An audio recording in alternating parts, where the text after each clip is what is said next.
Atrasei. Começando a live do Conde. Começando aqui. Com o sonzinho. I'm sorry. Problemas domésticos. Vocês entendem, né? Vamos lá que nós estamos na onda. Na onda hoje. Água. Cheguei correndo.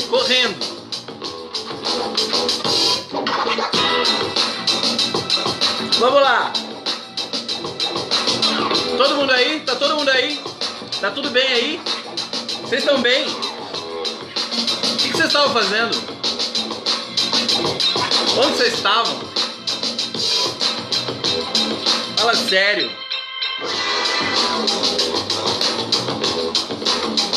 O que a gente vai falar hoje? Vou improvisar hoje, hein? Hoje eu vou improvisar.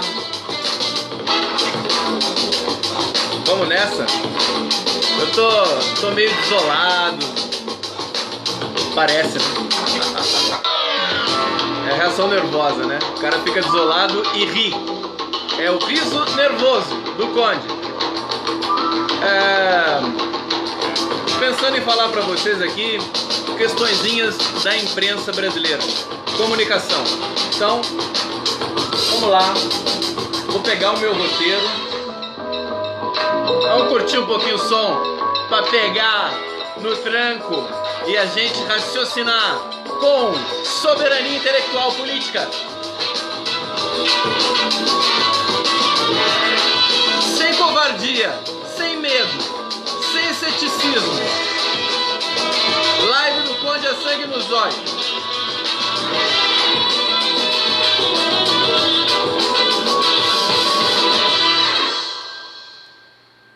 Bom, eu tô achando aqui algumas coisas que eu preparei para vocês.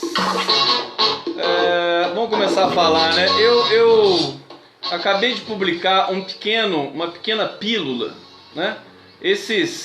Sabe que assim, o pessoal me cobra, né? Pô, Conde, e o seu Twitter? Cadê meu Twitter tá cheio de teia de aranha. Eu nunca curti assim o Twitter. Eu acho o Twitter meio pobre, eu acho o Twitter assim, não pela limitação, acho que a limitação de toques é interessante. Mas como ele é aberto, ele gera muita hostilidade, né? O Facebook, como você constrói a tua rede de amigos ao longo da história, e o pessoal chama de bolha porque eles são os ignorantes do inferno. Na verdade, é um conjunto virtuoso de pessoas que se identificam. É isso que esse pessoal isentão chama de bolha. O pessoal não entende bosta nenhuma, vou falar a verdade pra vocês. É um conjunto virtuoso, são as pessoas que se identificam. E aí elas produzem muito mais sentido juntas. Essa historinha de que pra produzir síntese precisa ter antítese, aquela coisa esticada, né? O bolsonarista tem que interagir com o petista. Isso é simulacro, isso é simplismo puro. Esse pessoal não entende nada de comunicação. O sentido se produz através de conjuntos específicos dentro de um mundo discursivo nas sociedades. É assim, Facebook é assim, por isso que me agrada. Porque a gente se une aqui, a gente se conhece, a gente cria intimidade, a gente sabe das rotinas que a gente tem no Twitter, não tem nada disso. Nada. Mas ainda assim é uma plataforma. E eu acho que eu preciso, né? As pessoas estão me falando assim, pô, Conde, você tem que twittar, né, cara? Eu também acho. É que eu já tenho tanta coisa, eu não sei se eu dou conta de mais uma. Mas o que eu quero dizer, como sempre, né? Nessa ginástica toda que eu sempre faço, o que eu quero dizer é que eu twito no Face. Eu jogo pílulas, né? Pílulas pensatas, que vem, insights, né? Insights. O Facebook é esse lugar, é o lugar para você jogar insight. Isso é muito legal. Isso a live permite também. Você vai jogando, você pensou, jogou. Tem que ficar com frescurinha de, não tá bom. Não, você joga. Você joga para ver o que acontece. Inclusive porque os seus amigos, aqueles que estão ali interagindo com você, imediatamente vão canibalizar aquele enunciado e vão produzir coisas em cima daquilo que serão muito interessantes.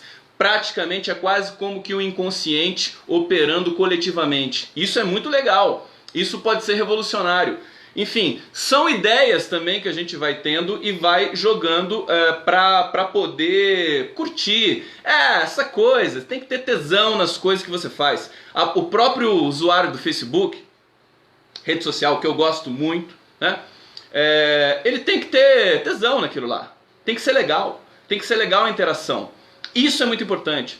É por isso que nas mídias digitais e tudo mais também, você escreve um artigo, se você produz algum tipo de matéria, tem que ter tesão naquilo que você está fazendo. Eu vejo a imprensa brasileira operando, Folha de São Paulo, Globo, Estadão, parece que ninguém tem tesão ali. Então o tesão foi roubado desses jornalistas que eles são funcionários do mês, nada mais do que isso. Eles não têm liberdade para produzirem as suas matérias, né? Como eles precisam ganhar o dinheirinho deles, eles aceitam lá, tudo bem. Você vê que o Chico Pinheiro acabou de ser retalhado pela Rede Globo de televisão, porque o Chico Pinheiro é um cara que tem uma posição mais esclarecida política, e ele foi colocado na geladeira agora, né? Acho que pela segunda vez. O jornalista Chico Pinheiro, que é um cara que eu admiro, autêntico. Então, veja, quem que vai trabalhar em paz num veículo como a Rede Globo de televisão? No departamento de jornalismo da Rede Globo de televisão, em que você tem uma mordaça ali evidente, com todos os jornalistas, ninguém pode fazer nada, ninguém pode falar nada, ninguém pode produzir uma matéria com soberania intelectual técnica mínima possível. Quem que vai trabalhar tranquilamente? Por exemplo, na Folha de São Paulo, você ainda tem alguns jornalistas, em geral são mulheres, elas sempre estão na frente da gente, né? A Patrícia Campos Melo, né? A Ana Virgília Balussier, genial, muito competente, não se vende facilmente. Com todo respeito, achei que a matéria da Silvia Colombo sobre a Venezuela, uma matéria vendida. Tinha muitos traços ali de competência jornalística, de levantamento factual de dados, mas chamar o Nicolás Maduro de ditador, eu gostaria de saber se a Silvia Colombo foi ela que aprovou isso, ou se impuseram isso para ela de cima para baixo. Não sei. Acho que o texto dela é competente demais para se usar um ditador venezuelano, Nicolás Maduro. Achei que estava heterogêneo, achei que teve uma mão pesada ali. Bom, Patrícia Campos Melo é ótima, ela se garante. Acho que o que acontece com os profissionais dessa imprensa tradicional hegemônica e bobona? Eles tentam não entrar em assuntos espinhosos para justamente não terem de se comprometer com algum tipo de discurso editocratizado, né? Não se submeter à mão pesada da editoria dos seus superiores, do dono da boca de informação, né? Folha de São Paulo é uma boca de informação. Então, o dono da boca. Eles ficam ali e tentam entrar em outras matérias. Aí você tem o jornalismo cultural também, aquela coisinha toda frescona, né? Ilustrada ali, né? Cheia de amizade, né? É aquela coisa. Você acha que é só governo Bolsonaro que tem amigo e empregado? Você acha que só ele que emprega amigo? Não, isso tem também na imprensa, né? Tudo panelinha, né? Você tem panelinha pra tudo. Aí o cara é amigo, né? Tem um poeta que é amigo. Péssimo, né? O poeta é horroroso. Aí é amigo do jornalista crítico literário. Aí é lógico que o crítico literário vai fazer uma resenha favorável ao poeta que é amigo dele. Tá acontecendo alguma coisa aqui com o meu celular. Deixa eu arrumar aqui. Tá, aqui tá tudo bem? Tá transmitindo bem aí pra vocês? Vamos lá! Vamos lá! Então, tô falando aqui da questão, quero falar da comunicação mais estrutural aí durante esses governos aí, governos Dilma, Lula e agora o governo Temer, Bolsonaro, que transição do inferno, né? Rascunho do mapa do inferno é um coquetel maravilhoso, né? Perto de transição Temer-Bolsonaro. Então, veja, nós estamos terrivelmente submetidos a um vucu-vucu desgraçado de informação que ninguém entende nada. É difícil. Vocês sabem que eu trabalho na home mais quente do país, que é a home do 247, Brasil 247. É muita notícia lá e eu sou uma piracema. Eu produzo muita matéria. E essa vertigem de produzir tanta coisa tempo todo, te deixa também, o cérebro da gente, por isso que eu tenho que ouvir musiquinha para falar com vocês, né? Porque o cérebro da gente fica impregnado, Nicolás Maduro para lá, Bolsonaro para cá, sabe, o Mourão, por isso que eu ponho o gorro também, sabe, para ver se assim protege um pouco mais o meu cérebro. Não é fácil, cobrir esse tipo de indigência intelectual política é muito difícil, a gente tem que ter criatividade, tem que ter sangue frio, e tem que ter uma espécie de escudo que não te lance para o ceticismo generalizado absoluto, que é o que todos esses jornalistas aí, pelegos da Folha, do Globo, do Estadão sentem. Com todo respeito, porque tem gente competente lá e eu sempre faço questão de mencionar aqui. Então é difícil para eles trabalharem. Difícil. O Jânio de Freitas, por exemplo, como o trabalho dele é só opinião, então não tem tanto, enfim, e ele é um decano, né, do jornalismo e tudo mais, ele tem a liberdade dele, lá ninguém mexe com ele. A Folha tenta dar um ar de democracia intelectual para os seus artigos, para as suas matérias, mas fica tudo muito artificial. No fim das contas, ficam sendo Jânio de Freitas, Patrícia Campos Melo, o próprio Safatli, que também é colunista da Folha, não chega a ser um funcionário da Folha, mas ele está associado ali, o nome dele está associado à Folha de São Paulo, são células, né? São lampejos de lucidez que a Folha de São Paulo, por alguma razão, ainda sustenta. No Estadão já é mais difícil ter isso. E no Globo tem como é que é o nome dele?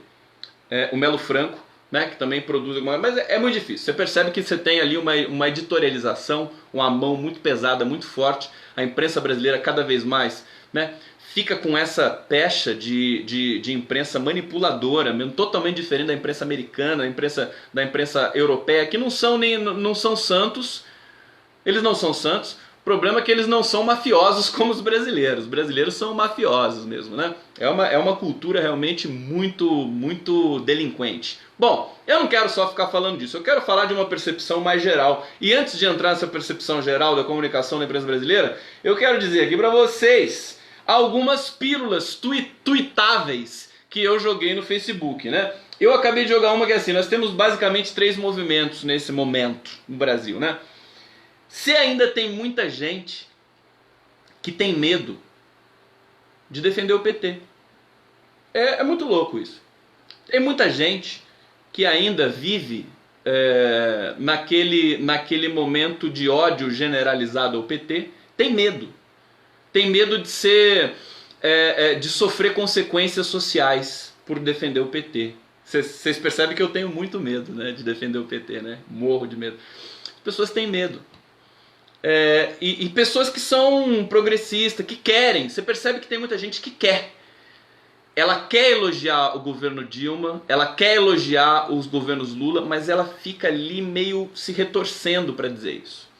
Eu acho isso curioso, acho que isso é importante da gente analisar psicologicamente a psicologia do eleitor, do cidadão brasileiro nesse momento histórico. Vocês estão me ouvindo? Tá tudo bem aí? Alguém tá dizendo que tá sem som aqui? Dá um coraçãozinho pra mim. Cadê o coraçãozinho do Conde? Então, eu peço coraçãozinho também pra saber se tá tudo bem, né? Aí se o coraçãozinho vier, tá tudo bem. Se não vier, eu não sei o que tá acontecendo. Cadê o meu coraçãozinho? Tem coraçãozinho pro Conde? Não tô vendo coraçãozinho nenhum. Cadê o feedback? Fazer que nem o Tim Maia. Aê, tá vindo. O Tim Maia, né? O Tim Maia, quando passava som, ficava falando assim: eco, eco, eco, mais eco, mais eco. Então, o meu coraçãozinho é esse, né? Eco. Aí, tá funcionando. Então, o som tá rolando tudo aqui, beleza. Então, muita gente com medo de falar bem do PT, de defender o PT. Por exemplo, da Gleisi Hoffmann. A Gleisi Hoffmann é o grande termômetro, né? Porque como ela é muito insinuante politicamente, ela toma as atitudes, ela não tem medo, ela provoca imediatamente uma reação imediata desses segmentos. Então quem tem medo de defender o PT fala assim: a Gleisi Hoffmann foi ver o Maduro, mas o Maduro, né, que coisa horrorosa, né? Nem sabe de nada o que está falando, né? Fala assim, mas que coisa horrível. E por outro lado, eu vejo muita dificuldade, inclusive dentro do próprio PT, de entender esses movimentos. Caraca, eu entendo que tô fora, quem tá dentro não vai entender, é o que está acontecendo. Veja, então, a Glaze provoca essa reação imediata. Acho que ela está sendo muito inteligente. Voltar só a falar um pouquinho da Glaze. Então, o que acontece? Então, a imprensa tentando... Ah, não era isso que eu estava falando? Peraí, que eu estava dizendo aqui... Ah, não achei mais o ar de normalidade. Eu acho que eu copiei isso aqui, né? Então tem vergonha de defender o PT. Outra coisa que acontece. Muitas pessoas, também têm vergonha de atacar o bolsonarismo. São movimentos psicológicos, né? Que fazem com que você tenha a distribuição da ideologia política. Ela não é racional. Ela atende a esses princípios meio atávicos, né? Psicológicos. É quase pavloviano, né? Quase pavloviano, aquela história do sininho, do cachorrinho, né? Nossos movimentos, eles são, nesse sentido, na distribuição das adesões políticas, infelizmente. É por isso que o Lula faz tanta falta, porque ele tem a proficiência de conseguir furar esses bloqueios impulsivos dos segmentos sociais que vão caindo em determinadas discursos X, Y do espectro político-ideológico. Então a gente tem esse medo de defender o PT, e eu quero dizer para vocês que já faz tempo que eu não tenho esse medo, e algumas pessoas ficam até assustadas comigo. Mas como? Por que você gosta tanto do Lula? Por que você fala tão bem do PT? Gente, eu vou falar bem do quê? Fala para mim. Nesse momento, o único segmento político brasileiro que está se dando respeito, está respeitando a população e está lidando com os fatos concretos de que a população rechaça as atitudes do governo Bolsonaro é o PT. Né? Nesse momento, o PT está articulando no Congresso uma opção ao Rodrigo Maia, presidente da Câmara. Esse assunto dá pano para manga. Marcelo Freixo colocou a candidatura dele quase que de maneira unilateral. Respeito o Marcelo Freixo, mas o perfil para vencer uma eleição na Câmara, para presidente da Câmara, exige algumas outras características. Tá? Marcelo Freixo é ótimo, eu adoro ele, mas eu tenho que entender, como alguém que observa a psicologia da Câmara Federal, que é um nome que tem muita dificuldade para poder avançar alguns degraus ali naquela briga pela presidência da Câmara Federal.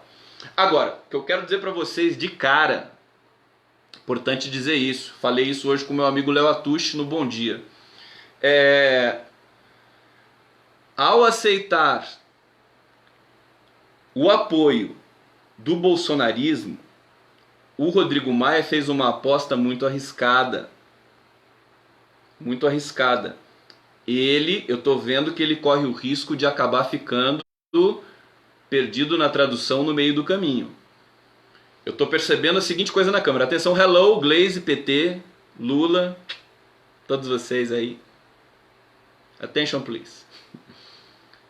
Se aparecer um nome equilibrado, que não seja do PT, porque o PT sofre, evidentemente, esse terror ainda, né? E nós temos de lidar com esse tipo de input.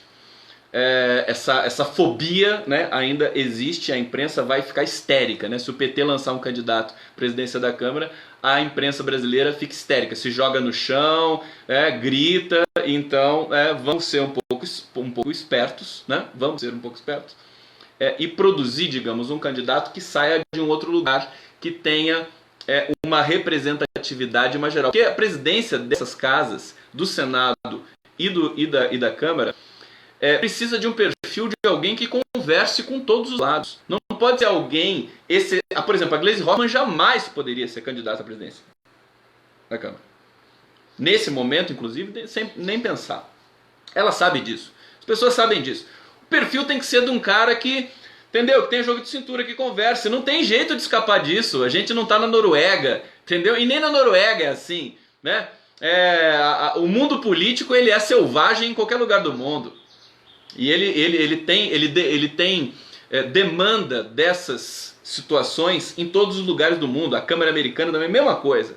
Então o cara que vai liderar, que vai representar a casa legislativa, ele tem que ter uma cara. Por isso que o Rodrigo Maia venceu naquele momento, inclusive com o apoio do PT. Que ele era um cara que não tinha preconceito. Isso, o Lucena Blues está dizendo aqui, que é o vaselina. Mas veja, o vaselina é o pejorativo. É o pejorativo. Eu acho que não é o vaselina. Eu acho que não precisa ser assim. Eu acho que tem que ser um nome que simplesmente se dê o respeito e converse com os lados. Os ambos os lados. O presidente da Câmara, queridos, vai ter que conversar com o bolsonarismo. Tá? Pelo menos no início. Depois pode ter o divórcio. Como teve do Eduardo Cunha com a Dilma Rousseff. Outra coisa importante. A tradição recente da Câmara dos Deputados, qual que é a psicologia da Câmara dos Deputados? Eles não gostam de ter um presidente que seja do governo. Porque eles ficam na mão do governo. Essa legislatura, tal qual a anterior, ela não quer ficar, que não queria ficar na mão da Dilma e do PT, ela não quer ficar na mão do bolsonarismo também. Atenção, hein? Eu estou aqui fazendo uma leitura para todos os deputados petistas da esquerda progressista, para ajudar, para colaborar no raciocínio de construir uma candidatura forte. Por quê, queridos? Porque a candidatura do Rodrigo Maia pode naufragar. E aí, quem vai herdar esse lugar é quem estiver ali pronto. Porque o Rodrigo Maia, ele já demonstrou que ele tem preconceitos, que ele não tinha antes. Ele já descartou o apoio do PT, que é a maior bancada na Câmara. Estão me entendendo? Ele descartou. Inclusive surpreendeu o próprio PT. Que o PT estava conversando. Poderia apoiar o Rodrigo Maia.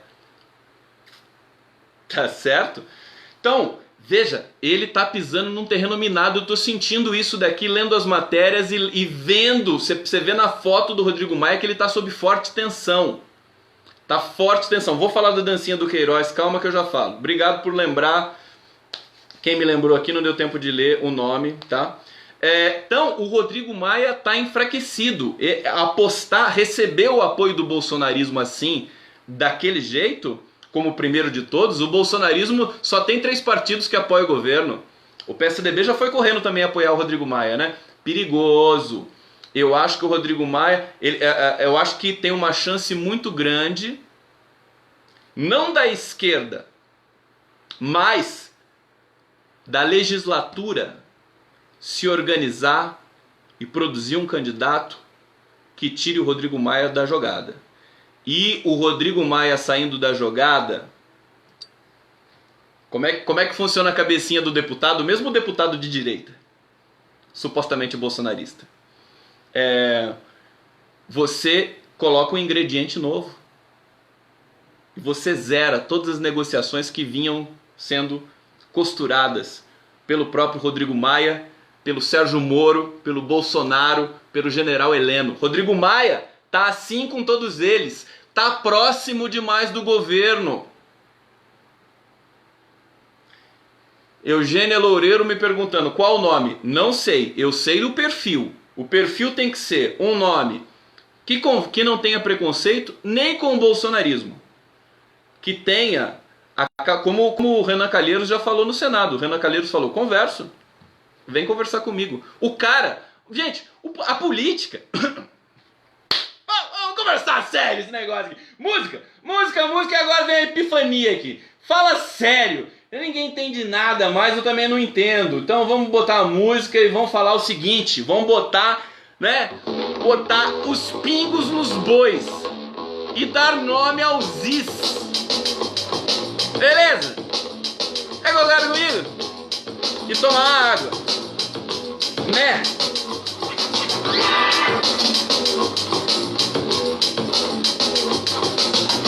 Água. Som. Água. Sinceramente, o que é política?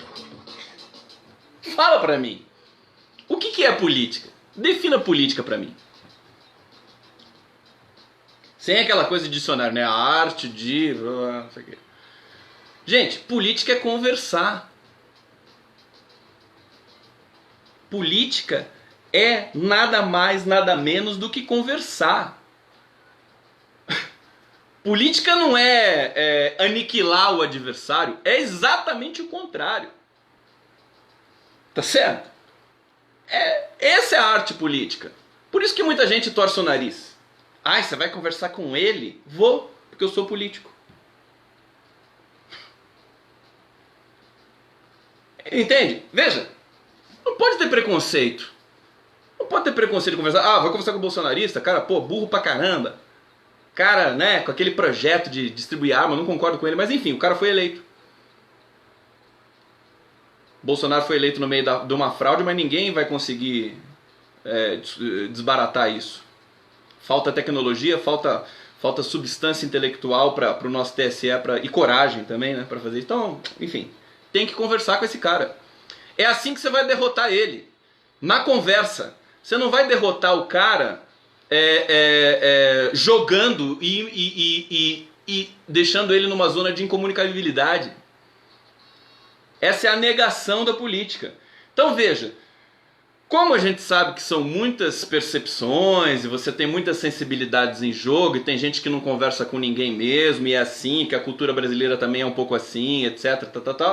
Só que o presidente de uma casa legislativa tem que ter essa característica absolutamente consolidada.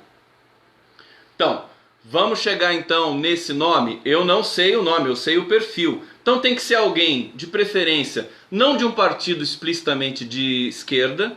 Tem o PCdoB, tem o PSOL, tem o PSB, cosi, tem PDT.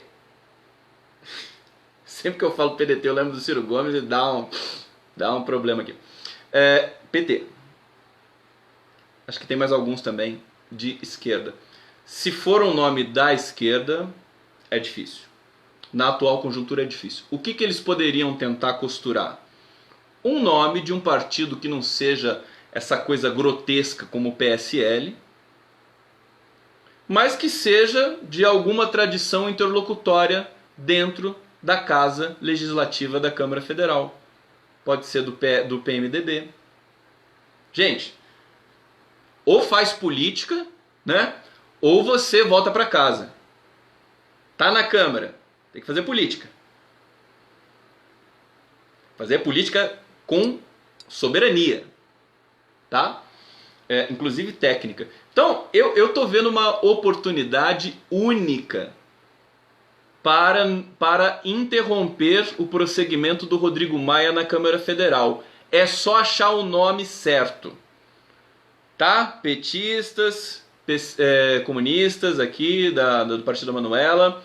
Atenção a isso, porque pode ser um momento muito importante, pode ser um momento de frustrar, justamente imprimir uma primeira derrota fragorosa para o bolsonarismo. Tá todo lá assanhado, achando que vai aprovar tudo e não vai nada. Nem se elegeu o Rodrigo Maia. Vamos admitir isso. Que tá muito difícil essa situação.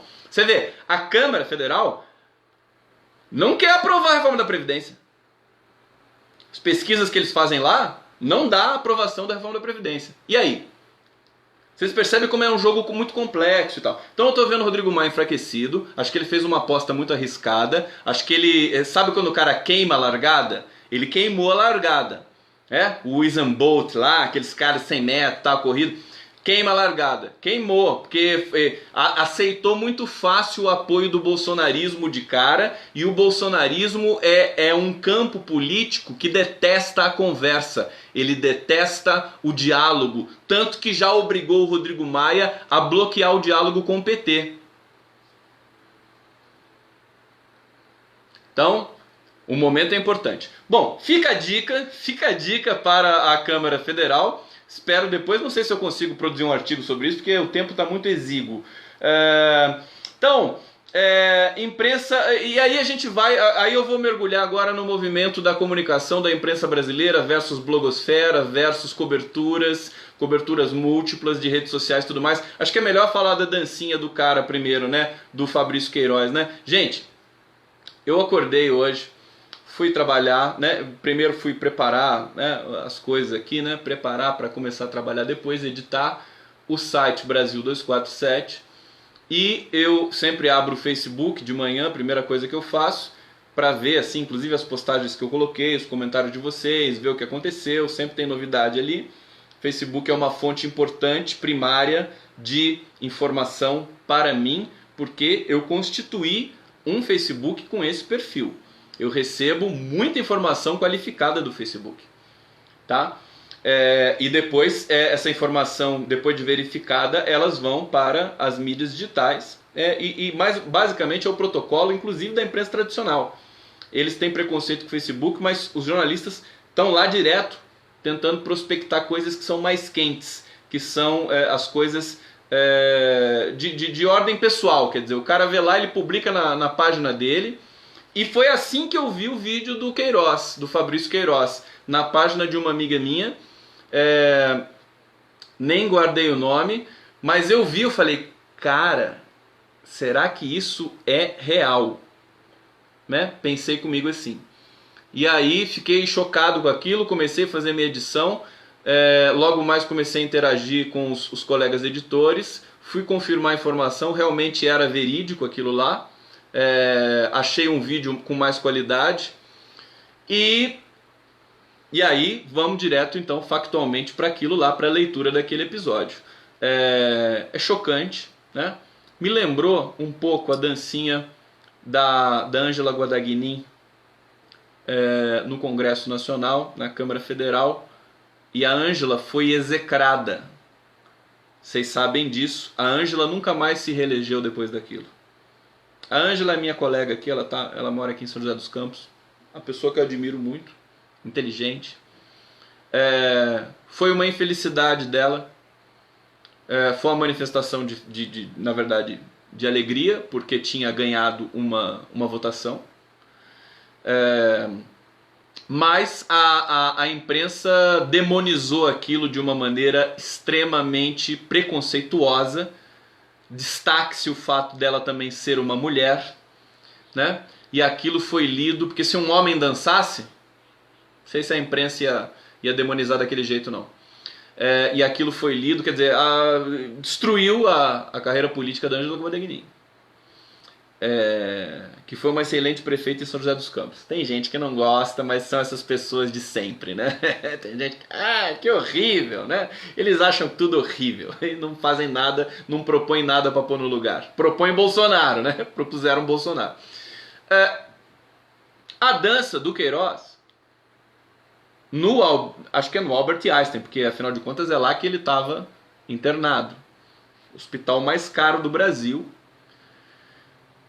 É um show de horrores, né? Porque ele tá lá com o soro, a filha tá ali com o celular filmando e tem mais, acho que é a atual mulher dele. Eles estão ali, todos vestidos de laranja. Vocês viram isso? Gente, Brasil tá demais, né, cara? É laranja porque a roupa do Einstein, né? A roupa do hospital é aquela roupa laranja. É tudo roupa de uma corzinha só, né? É laranja. Fala, sério? Né? Laranja, todos dançando.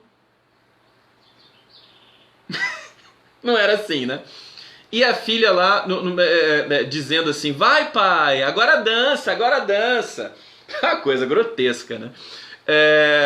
Filmando, e o pai lá, o Queiroz dançando com, né? Parece tem aquela imagem do Fred Astaire, né? Já viram o Fred Astaire dançando com o cabideiro? Ele dança com o cabideiro, né? Aquela coisa tão...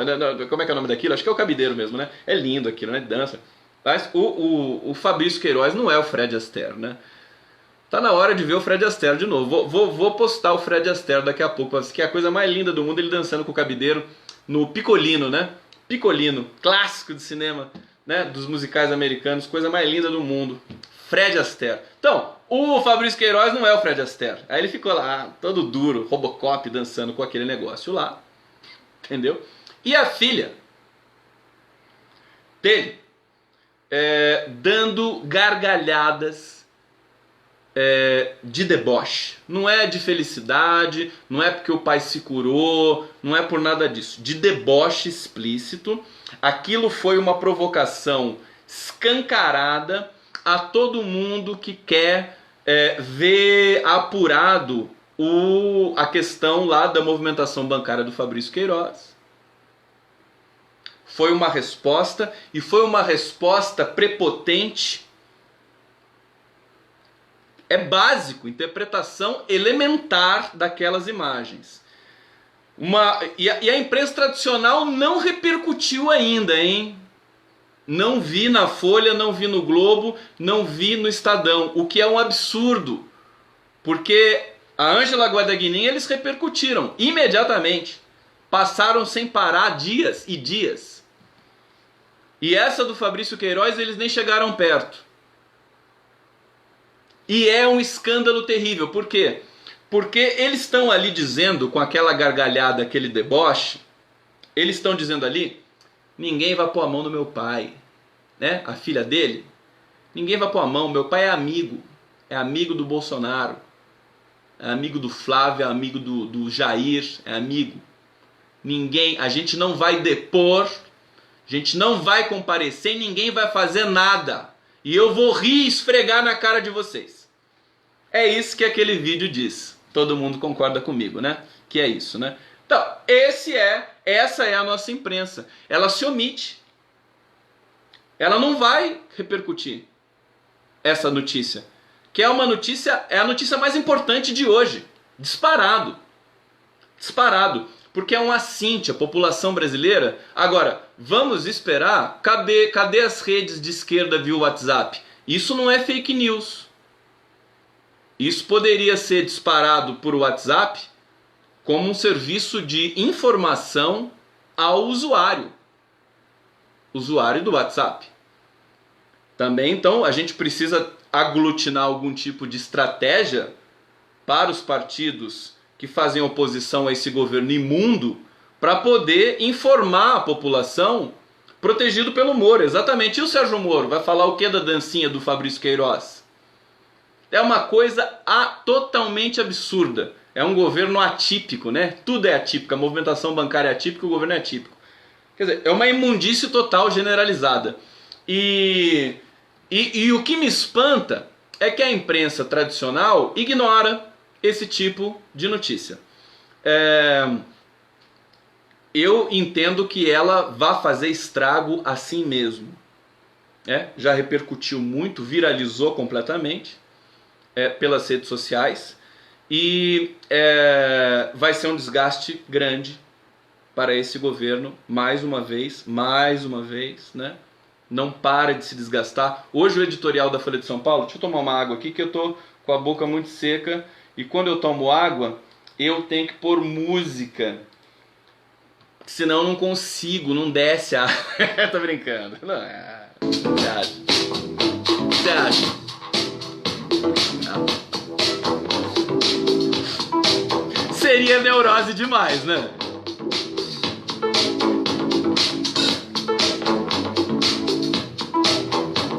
Eu vou tocar uma música muito louca pra vocês hoje. Segura aí. Vou tocar o Luiz Tati pra vocês. Não é mole não, difícil.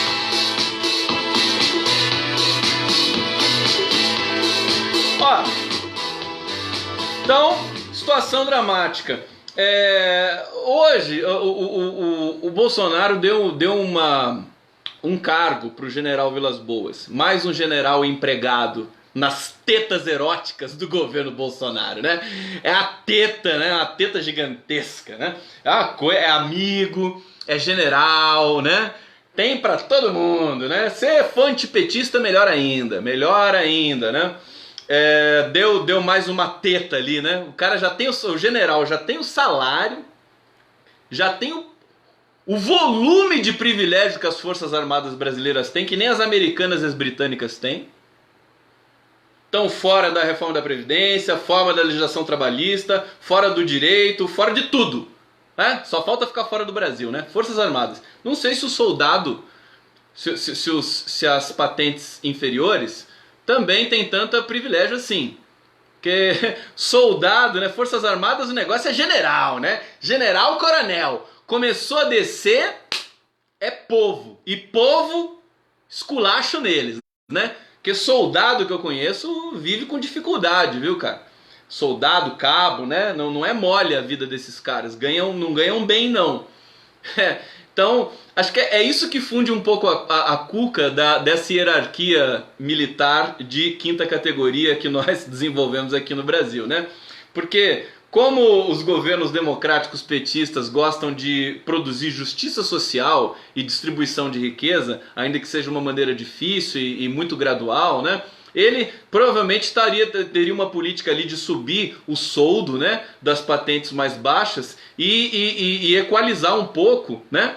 Equalizar um pouco, segurar um pouco os salários milionários aí dos generais. Tem general ganhando 226 mil reais. Não sei se vocês sabiam disso. Então, as Forças Armadas não são esse potezinho de honestidade que as pessoas dizem por aí.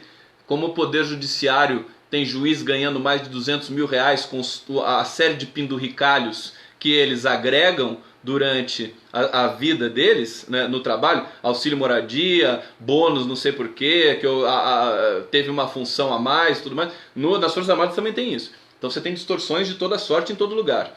Né? Então deu emprego pro cara. Tá? O governo Bolsonaro tá com essa fama já de ser um governo que emprega amigo. Né? O Bolsonaro deu uma resposta infeliz no Twitter, dizendo que não vai empregar inimigo. Isso cai muito mal na boca do povo. O pessoal tá falando em boteco já. O pessoal já tá falando aí nos botecos afora. Fala, pô, os cara é a mesma merda de todos, né? Bolsonaro, decepção. Já tá todo mundo assim. A Folha de São Paulo é muito curiosinha, né? Ela faz a pesquisa, ela paga a pesquisa pro Datafolha, que é um instituto ligado à própria Folha de São Paulo. Percebe que a população brasileira é contra toda a agenda precária que já foi apresentada pelo bolsonarismo, liberação do porte de armas, proibição de discutir política em sala de aula, reforma da Previdência e mais outras cocitas. A população é majoritariamente contra tudo isso. Agora, o que não dá para entender a população é contra isso e como é que ela é a favor do Bolsonaro? Me explica. Dá para você me explicar? Então, sabe o que é isso? Isso é metodologia meia boca e do Datafolha, pressupostos ultrapassados, somado à má intenção, evidentemente. Somado à delinquência habitual da editorialização da Folha de São Paulo. Porque ela diz que existe uma onda bolsonarista. Mas que onda é essa, cara pálida? Se o seu próprio instituto de pesquisa está dizendo que a população brasileira é contra todos os projetos que foram apresentados pelo bolsonarismo até aqui. Me explica isso! Que onda é essa? Não tem onda nenhuma. A verdade, a eleição para a presidência da Câmara vai fundir a cuca dos bolsonaristas. Eles não sabem lidar com negociação política. Eles são... como é que é o nome daquilo? Neófitos, é isso? Né? Eles são iniciantes nessa agenda. Eles podem ser experientes na fraude, na fake news, eles podem ter uma puta experiência nisso tudo. Mas na conversa dentro de um congresso, que você precisa ouvir vários lados para construir consenso e votar matérias, eles são de outra natureza. Eles são de natureza militar. O negócio deles é mandar e o outro obedecer. Essa é a essência que está nesse governo. Manda e o outro obedece. Só que na política não é assim. Eles vão quebrar a cara com isso. A não ser que eles deem um golpe de Estado realmente com toda a pompa, né? Tanque, né? Fuzil apontado para a cabeça das pessoas. Aí de repente, quem sabe eles conseguem impor, né? Mas não conseguem coisa nenhuma porque são frágeis demais. Inclusive são covardes também. Bom, vamos ver se eu preparei alguma outra cocita para vocês, né? Eu ia falar realmente da questão da linguagem, da dicção da imprensa. Percebam agora, nesse momento, isso é muito sutil, tá? A imprensa, essa análise que a gente pode produzir um pouco mais refinada dos sentidos que são mobilizados no nosso jornalismo é mais sutil. Em geral, ninguém faz isso. Ninguém perde o tempo com isso, só pesquisador. Muitas vezes, pesquisador vai lá, faz uma puta tese interessante de doutorado, de análise do discurso, falando de uma revista X, dissecando a forma com que essa revista constrói os seus sentidos, e sendo um documento importantíssimo para o próprio aprimoramento da linguagem jornalística, só que aquilo vai para uma biblioteca e ninguém lê, e fica lá para sempre. Em geral, o cara nem publica, porque pesquisador, em geral, o pesquisador é um cara tão preocupado com aquilo que ele pesquisa, com a teoria, sofre tantas pressões, que o cara já fica feliz de terminar o seu trabalho. Depois que ele terminou, ele não quer nem saber mais daquilo lá, não quer publicar, ele quer dar aula e ser feliz.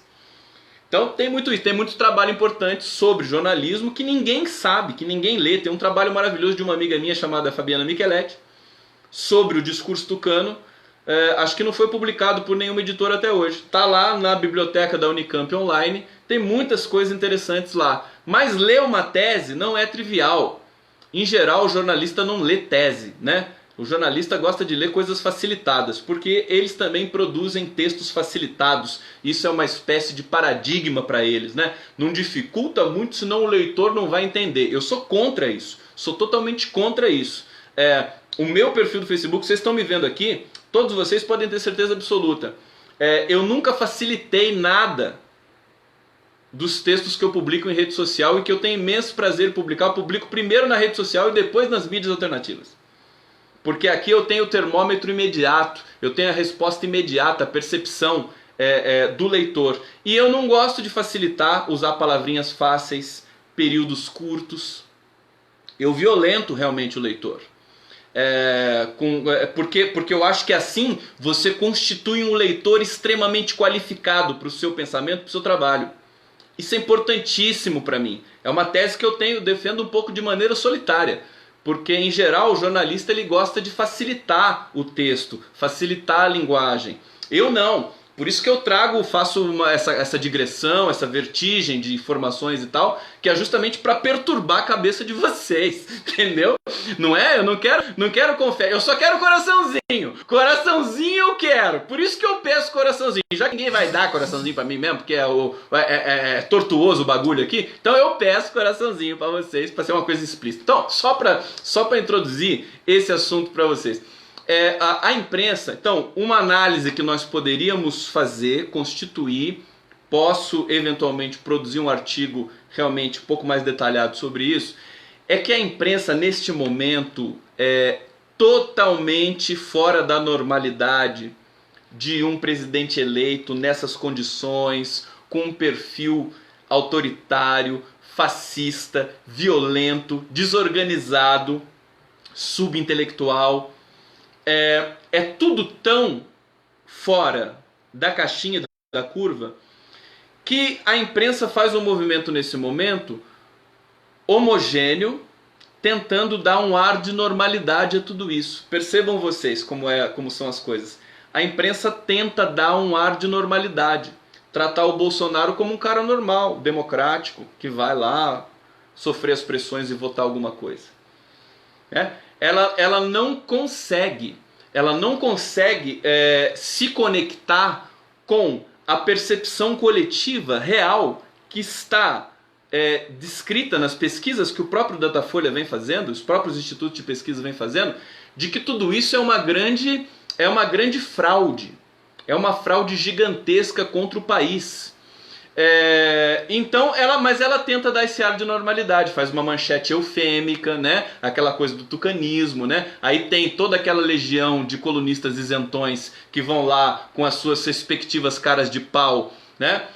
Para tentar também dar um ar de normalidade, dizer que tem uma onda bolsonarista, que o Bolsonaro é inteligente daqui, que o Sérgio Moro é inteligente dali, e vão construindo uma narrativa que eu chamo de narrativa da normalidade. Por que eu estou dizendo isso para vocês? Em primeiro lugar, porque eu percebi esse movimento em todos os textos. Né? Eu leio todos os jornais todos os dias, gente. É o meu trabalho. Leio todos os textos. Então, Qualquer movimentação um pouquinho diferente, eu percebo na hora. Foi isso que eles tentaram fazer também com o governo Temer. Dar um ar de normalidade a um governo claramente golpista. Tá certo? Dar um ar de legitimidade, né? Porque a imprensa brasileira tem o rabo preso. Tem o rabo preso com o mercado financeiro. Então ela não pode ser corajosa, vamos supor assim, para poder realmente quebrar esse bloqueio. Só eventualmente você tem um ou outro furo, porque a guerra é muito complexa, é muito grande, a guerra da comunicação. Aí você eventualmente tem uma Patrícia Campos Melo, que produz uma matéria interessante, inteligente, factual. Só que, percebam, a Folha de São Paulo não repercutiu a matéria. Publicou, ficou lá, elogiaram, mas cadê a insistência? Vocês percebem? Não tem insistência, não tem estridência, não tem tom. A imprensa até produz algum tipo de matéria conectada com a realidade catastrófica do bolsonarismo, mas ela não fica pisando naquele tipo de informação. E aí eu vou lembrar vocês de como era quando o PT era governo. Era o exato contrário. Quando o PT era governo, a imprensa buscava o tempo todo tirar a percepção de normalidade do país. É impressionante, né? É um movimento assim absolutamente especular, invertido, né? A imprensa, quando o PT, quando tinha Dilma Rousseff, quando tinha o Lula, ela ficava estressando a percepção da população e do governo. Internamente, né? Domesticamente. Ela ficava estressando o tempo todo. Lembrem-se disso. Quer dizer, estava tudo normal. Por exemplo, o governo Lula, maravilhoso. O cara ainda conseguiu a proeza de 90% de aprovação de ótimo e bom quando deixou o governo. A imprensa, por exemplo, vocês se lembram, por exemplo, da crise de 2008, da quebra do Lehman Brothers? A imprensa fez um grande terrorismo, dizendo que aquilo ia devastar o Brasil. E o Lula falou assim, isso é só uma moralinha. O que prevaleceu? Estão me entendendo? Vocês se lembram do caos aéreo que a Eliane Cantanhede liderou e encampou pelo Brasil? Estressando todos os controladores de voo do país, todas as companhias aéreas que estavam num momento de crescimento muito grande em função do crescimento do salário do trabalhador brasileiro que estava voando de avião. Estava demandando mais. Os aeroportos não estavam conseguindo suportar tanto cliente, com a economia brasileira bombando tanto. E aí, a dona Eliane Cantanhede, quem fala dona é o Ciro Gomes, que é um machista. Ele fala dona Glaze, né? O Ciro Gomes é um grande misógino machista. Desculpa, eu ia falar dona, mas desculpa, foi horrível, não vou falar. É a Eliane Cantanhede, a jornalista Eliane Cantanhede. A gente tem que monitorar o próprio machismo dentro da gente. Tem que fazer isso sempre. Eu tento fazer sempre, tá, gente? Isso é muito importante, realmente, às vezes escapa porque é o fluxo da linguagem e o nosso passado não é fácil, né? A gente teve momentos realmente... Todo homem de 40 anos já foi machista um dia. E ele precisa lutar contra isso, precisa ter clareza de que ele tem que lutar contra isso. Então, a jornalista Eliane Cantanhede, ela foi para cima dessa questão do caos aéreo, cunhou a palavra o sintagma caos aéreo na imprensa. Isso estressou demais, a palavra tem um poder muito forte de incomodar, inclusive o próprio trabalho dos profissionais controladores de voo, que tem que ter uma capacidade muito grande de frieza para poder organizar os pousos e decolagens, aí, que é o momento mais crítico de todos os voos. Então, veja, nos governos Lula e Dilma democráticos, a imprensa fazia um movimento de estressar o país, de justamente tirar da normalidade, da estabilidade institucional que o Brasil vivia, de respeitar as instituições que o PT sempre respeitou, de você ter estabilidade política, de você respeitar o adversário, respeitar as vitórias do adversário. O PT instalou essa lógica no Brasil democrática. E a imprensa sempre tentou estressar e deixar essa percepção no nível da anormalidade. Era sempre um escândalo, sempre muito histérica contra o PT. O tom da matéria, o destaque da matéria, a insistência da matéria. Hoje é exatamente o contrário, né? Hoje, por exemplo, o Queiroz também já saiu das páginas da imprensa tradicional. Eles desistem, eles jogam a toalha, eles percebem que não dá para competir com esse... enfim, eles não querem, não interessa, porque eles querem favores, eles querem anúncios, etc. São aqueles interesses tradicionais. É uma coisa que é muito difícil, é muito complexa também, porque faz parte da psicologia do jornalista brasileiro, que sempre foi um jornalista ligado ao poder econômico.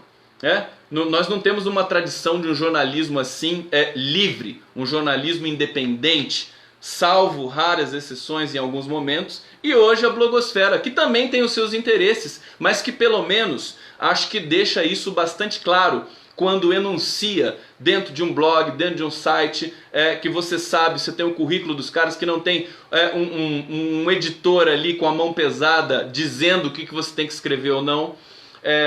Então nós estamos nesse jogo. Então a imprensa hoje buscando uma normalidade, e você lembra da imprensa do passado, quando os governos eram democráticos do PT, buscando a anormalidade. Basicamente é esse movimento. Enfim, nós temos de lidar com isso politicamente, intelectualmente, culturalmente, e nós lidamos. Quem é do segmento progressista gosta de desafio cascudo, não gosta de facilidade. Então quero dizer para vocês que eu estou de olho em toda essa estrutura comunicacional da política brasileira contemporânea, atravessada por esse jornalismo que ainda busca algum tipo de identidade. Vamos para a música. Eu vou desligar aqui o meu ventilador e vou ligar a caixinha. Será que eu consigo tocar a música para vocês? Que é uma música difícil do Luiz Tati, mas é uma música tão legal porque ela chama Felicidade. Já ouviram Felicidade? Ela é muito legal. Que é uma música... O Luiz Tati é um grande compositor. O Luiz Tati é linguista. Ele é um semioticista. E a canção dele é muito peculiar, né? É uma canção diferente. Vocês vão ver como ela é bem diferente. Eu só vou lembrar aqui um pedacinho dela, porque ela é uma canção que ela tem uma coisa bem...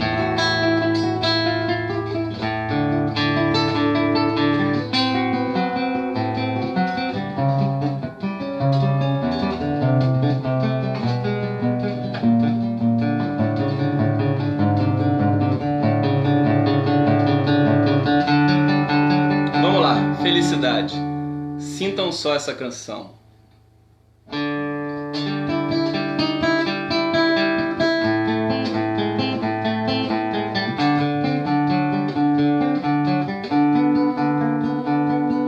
Não sei por que eu tô tão feliz. Não há motivo algum pra ter tanta felicidade. Não sei o que é que foi que eu fiz e foi perdendo o senso de realidade. Um sentimento indefinido foi me tomando ao cair da tarde. Infelizmente era felicidade. Claro que é muito gostoso, claro que eu nem acredito. Felicidade assim sem mais nem menos é muito esquisito. Não sei por que eu tô tão feliz. Preciso refletir um pouco e sair do barato. Não posso continuar assim feliz como se fosse um sentimento inato, sem ter o menor motivo, sem uma razão de fato. Ser feliz assim é meio chato, e as coisas nem vão muito bem. Perdi o dinheiro que tinha guardado, e pra completar depois disso eu fui despedido, estou desempregado. Amor que sempre foi meu forte, não tenho tido muita sorte. Estou sozinho, sem saída, sem dinheiro, sem comida e feliz da vida. Não sei por que eu tô tão feliz. Vai ver que é pra esconder no fundo uma infelicidade. Pensei que fosse por aí, fiz todas as terapias que tem na cidade. A conclusão veio depressa, sem nenhuma novidade. O meu problema era a felicidade. E nem fiquei desesperado não, foi até bem razoável. Felicidade, quando é no começo, ainda é controlável. Não sei o que é que foi que eu fiz pra merecer estar radiante de felicidade.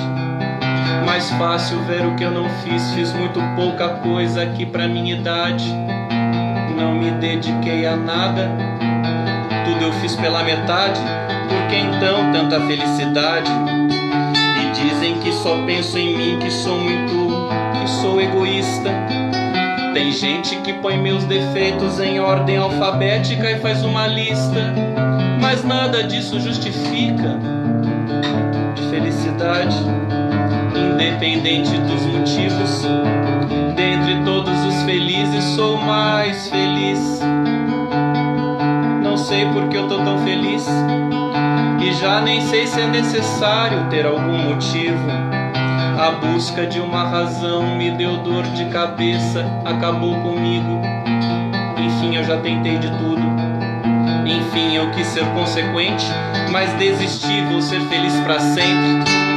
Peço a todos com licença, vamos liberar o pedaço. Felicidade assim, sem mais nem menos, só com muito espaço.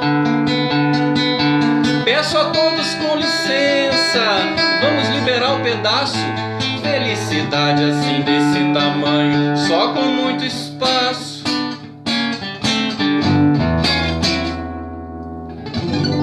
Felicidade, do Luiz Tati.